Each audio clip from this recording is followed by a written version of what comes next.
생활 속 법률 히어로 이승우 변호사의 사건 파일.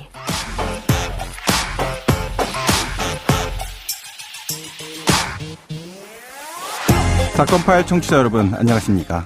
생활 속 법률 히어로 이승우 변호사입니다. 오늘 함께 열어볼 사건 파일은 제주경찰의 수사기록 조작 사안입니다.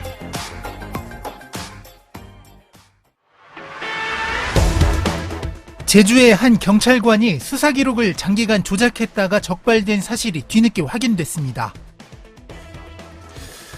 수사기록이 조작된다, 이런 이야기 상상할 수도 아마 없으실 겁니다. 그렇지만 이제 우리와 관련된 모든 문서들이 전자화되고 관리자 아이디, 패스워드만 노출이 되면 언제 어디서나 어떤 정보도 불법적으로 조작이 이루어질 수 있는 그런 시대에 살고 있습니다. 그런 사실을 좀 철저하게 우리가 생각을 해서 전자인증, 아이디, 패스워드, 공인인증서 관리에 대해서 철저하게 이제 해야 될 것 같은데요. 관련된 사안과 관련해서 제주 형사전문 변호사인 신명철 변호사와 알아보도록 하겠습니다. 안녕하세요, 변호사님. 안녕하세요, 신명철 변호사입니다. 네, 자, 변호사님 전자인증하고 공인인증서 이런 관리 철저하게 하시죠? 저는 직접 저장장치에 넣어서 갖고 다닙니다. 네네네. 클라우드를 이용해서 다양한 접속 계정 정보들도 점점 늘어나고 있지 않습니까? 네. 이것들도 자주 변경하고 관리 잘 하고 계시죠? 네, 만약을 대비해서 저는 이제 업무 자료들 클라우드에 많이 백업을 하는데 네네. 비밀번호 잊어버릴까봐 자주 변경하진 못하고 네. 가끔씩 안내문이 뜨면 변경하고 있습니다. 네, 굉장히 그래도 부지런히 변경하고 계신데. 네. 자, 이제 오늘 사건 파일을 좀 열어볼까요? 제주 경찰의 기록 조작 사안인데요. 어떤 내용입니까? 네, 이제 제주 경찰관이 2019년부터 고소인이나 고발인 동의 없이 이 킥스라고 불리는 형사사법 정보 포털이 있습니다. 네네. 그 이제 수사를 할 경우에 거기에 네. 모든 수사 자료들이 전자적으로 저장이 되고 결제도 하는 그런 시스템인데요. 예. 거기에 이제 본인의 팀장 아이디로 원래 접속을 해서 예. 이 고소고발 사건이 만약에 고소고발인이 스스로 그거를 취소하거나 예. 이제 경찰관이 설득을 해서 나중에 보류한다거나 그런 경우는 이제 반려 처리를 할 수 있는데 그 반려 결제를 본인이 기한을 하고 본인 팀장의 아이디로 접속을 해서 스스로 반려 처리를 한 것이 이 감찰을 통해서 드러나게 되었습니다. 네, 금방 이제 설명을 조금 해주셨는데 네. 킥스 형사사법 포털 뭐 이렇게 부르잖아요. 네. 이게 어떤 것인지 조금 이렇게 청취자분들이 들으시면서 네. 생각해 보실 수 있게끔 좀 이렇게 설명을 좀 해주시면 좋을 것 같아요. 네. 예전에 우리가 영화 같은 거를 보면은 이 검찰청이나 경찰서에 기록이 정말 산처럼 그렇죠. 쌓여 있는 그런 모습들을 많이 이렇게 종이로 막 이렇게 수천 페이지 이렇게 맞습니다. 그랬는데 이제 지금은 이 형사사법 절차 전자화 촉진법이라는 것이 제정이 되어서 수사, 그다음에 공소 공판을 처리하는 경찰, 검찰, 법원, 공수처, 법무부 이 기관들이 이제 이 형사사법 정보를 작성하게 되면은 그거를 취득한 것부터 저장, 송신, 수신 하는 것을 이용할 수 있도록 결합시켜서 구축한 전자 관리 체계입니다. 그래서 형사 사법 정보 이 시스템을 통해서 전국에 어디에 있는 경찰이라도 권한이 있는 열람할 수 있는 권한이 있다면은 다른 지역에 있는 수사 자료도 열람해서 참고해서 수사를 진행할 수도 있고 또 결제나 이런 부분들도 전자적으로 이루어질 수도 있고 또 민원인이 어떤 본인의 자료를 요청할 때 이 시스템을 통해서 전자적으로 또 더 빨리 신속하게 그 민원을 처리할 수 있는 그런 전자 시스템을 말합니다. 자, 그러면 이제 조작 사건에 대해서도 현재 수사가 진행되고 있을 텐데요. 수사는 이제 어떻게 이루어지고 있습니까? 이 경찰관이 2019년부터 이걸 해왔으니까 상당히 오랜 기간 해왔습니다. 근데 이제 이 경찰관이 이 휴가 기간 중에 다른 동료 경찰이 우연히 그걸 알게 되어서 감찰이 진행이 됐고요. 그거에 대해서 이제 경찰이 조사를 해서 그 검찰에 송치를 한 그런 상황입니다. 근데 이 경찰관이 그렇게 한 이유에 대해서 처리해야 될 사건이 많고 업무가 부담돼서 그랬다라고 이제 진술을 해서 이제 경찰에선 이 경찰을 직위 해제하고 강등 처분을 일단 한 상태고요.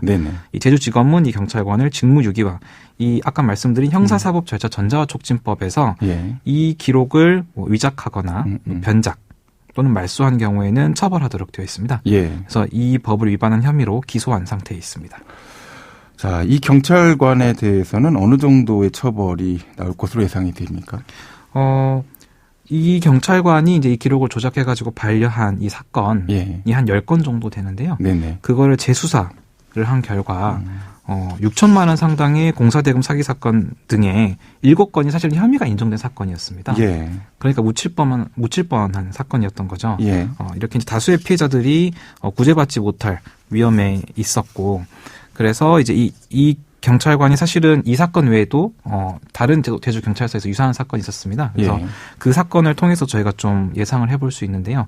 일단 이 기소된 혐의가 벌금형이 없는 법정형입니다. 그래서 선고유예나 집행유예 이상의 징역형이 선고될 것으로 좀 예상이 됩니다.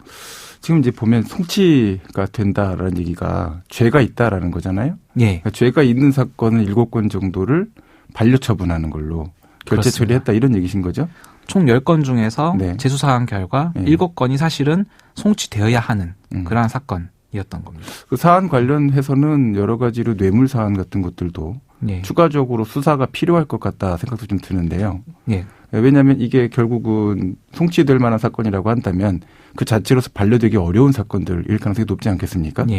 자, 그러면 여러 가지 청탁을 받고 처리한 것이 아닌가 이런 의심도 아마 혐의에 대해서 수사가 있어야 되지 않을까 생각이 드네요.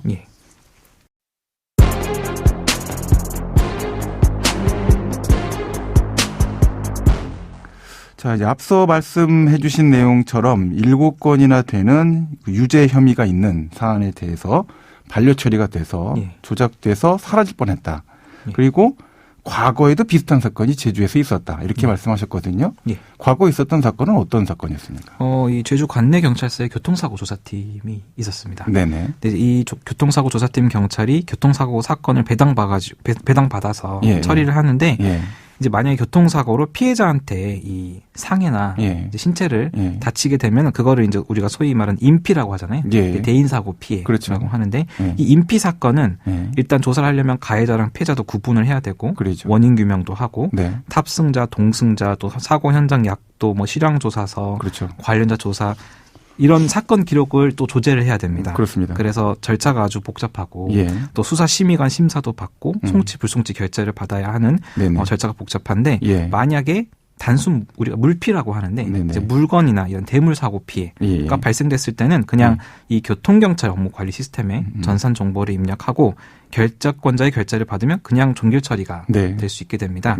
그러니까 상해가 발생된 인피 사건 14건을 인피가 없는 것으로 작성을 해서 단순 물피로 종결하는 수사 보고서를 작성을 하고 그거를 또 결재받은 사건이 있었습니다. 그렇게 되게 되면 나중에 보험 처리가 되거나 심각한 문제가 결국 사후적으로 손해배상 관련된 문제가 터졌을 때 아주 피해가 커질 수 있는 그런 상태의 사안이 될 것 같은데요. 어떻게 처리가 됐습니까? 그래서 이제 이 부분이 확인이 돼서 이제 검사는 이 해당 제주 경찰관에 대해서 공전자 기록 등 위작 및 행사, 허위 공문서 작성 및 행사 등으로 기소를 했습니다. 이제 아까 사건과 조금 다른 부분은 그 사건은 다른 팀장의 아이디로 접속을 해가지고 기록을 좀 바꾼 거라면 이 사건은 인피인 사건을 물피로 본인이 물피인 것처럼 작성을 해서 그것을 모르는 결재권자에게 결재를 받은 사안이기 때문에 공정자 기록 위작 및 행사 그리고 허위 공문서 작성 및 행사 등으로 기소가 되었는데요. 이 사건이 이제 수사가 진행이 되니까 또 이 경찰관이 교통사고 피해자들한테 연락을 해서 다친 곳 없다라는 또 문자 메시지 좀 보내달라. 또 피해자 의사에 관한 좀 진술을 좀 해달라. 또 이런 종용하는 행태를 보였다고 합니다. 조작된 기록에 맞춰갖고 진술을 번복해달라, 진술을 맞춰달라 이렇게 해갖고서는 요구를 했다 이런 얘기군요. 이런 부분들이 이제 그 판결문에 다 기재가 되어 있는데요. 결국은 이제 이 사건은 또 재수사가 이루어졌고요. 14건의 이 가해자들이 재수사가 이루어져서 형사처벌을 받게 됐습니다. 그래서 이제 이 사건에 대해서 제주 법원은 경찰 공무원으로 단순히 일신의 안위로 의무를 저버린 것에 대해서 도덕적으로 강한 비난을 받아야 마땅하고 이것으로 인해서 사실은 성실히 업무를 수행하는 경찰 공무원들이 많거든요. 또 이런 분들의 신뢰가 손상되는 그런 또 계기가 되었고 그래 죄질이 매우 좋지 않다라고 해서 징역 1년 6개월에 3년의 집행유예를 선고하였습니다. 네, 지금까지 신명철 변호사와 함께했습니다. 오늘 말씀 고맙습니다. 네, 감사합니다. 앞으로 모든 형사사건이 전자기록화되면서 전자문서의 보안 관리와 확인이 더욱 중요해진다는 사실을 기억해 주시면 좋겠습니다. 생활 속 법률 히어로 이승우 변호사였습니다. 내일도 여러분에게 도움이 될 사건 파일 함께 하겠습니다.